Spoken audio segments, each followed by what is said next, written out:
자, 이시안의 공기업 불펜노트. 오늘은 한국중부발전입니다.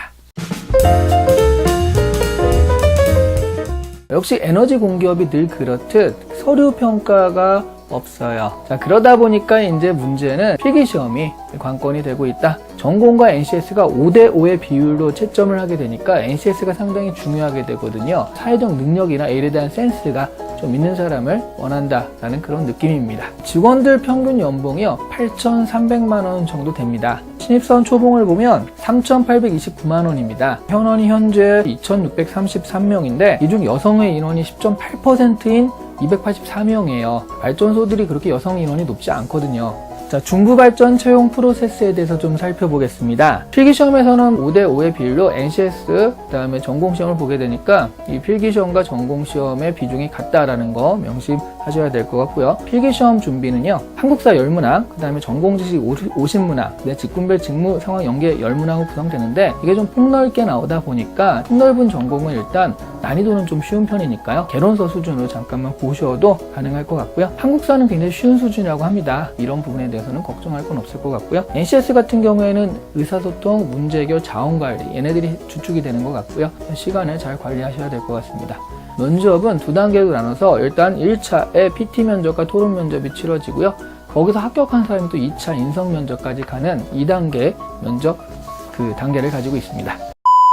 자, 이제 자기소개서에 대해서 알아보도록 하겠습니다.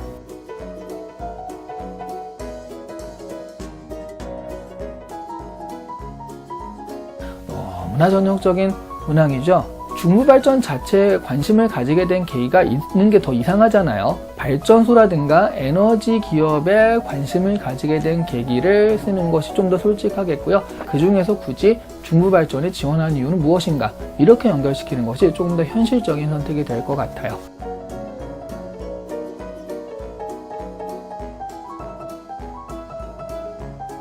자, 여기서부터 재밌는 걸 발견할 수 있는데 중부발전의 인재상을 보니까요. 꿈을 향한 도전, 흔들리지 않는 정도, 최고 수준의 역량, 그리고 더불어 살아가는 상생. 이 네 가지가 지금부터 2번부터 5번 문항까지 차례대로 그냥 다 매칭이 되는 거예요. 어떤 꿈과 비전이 있었을 때 내가 그것들을 향해서 도전하는 사람이다. 여기서 그럼 제일 중요한 건 그것들을 도전해서 실천하는 것까지 이어졌다라는 것이 제일 중요하거든요.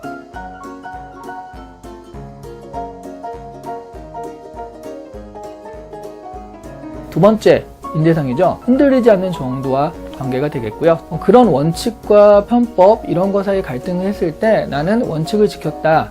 그게 비록 손해더라도 내 마음만은 편했다. 이런 식으로 쓰지 마시고요. 실제로 원칙을 지켰는데 나중에도 봐도 그게 이득이었다. 이런 사례를 쓰시는 게 좋을 것 같아요. 실제로 나중에 장기적으로 더 도움이 된 경험들을 찾아 쓰시는 것이 설득력이 좀 더 있을 것 같습니다.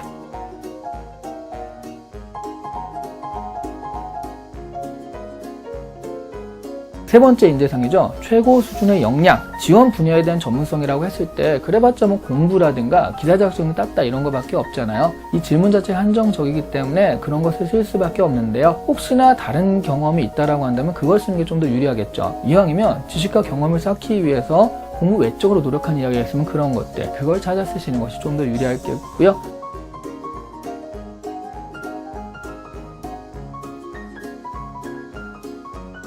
자, 이게 이제 네 번째, 더불어 살아가는 상생, 집단 내에서 어떤 소통, 그래서 협력을 끌어내게 되겠고요. 결국 동반자적 관계까지 갔다. 이런 식의 스토리 있게 이런 것들, 키워드를 정리하시면 좋을 것 같고요. 집단 이기주의에 빠지지 않고 그 주변과도 잘 상생하는 그런 관계였다. 이렇게 확장하는 것이 중요하겠고요. 자, 오늘은 한국 중부발전에 대해서 알아봤고요. 지금까지 이시안이었습니다. 감사합니다.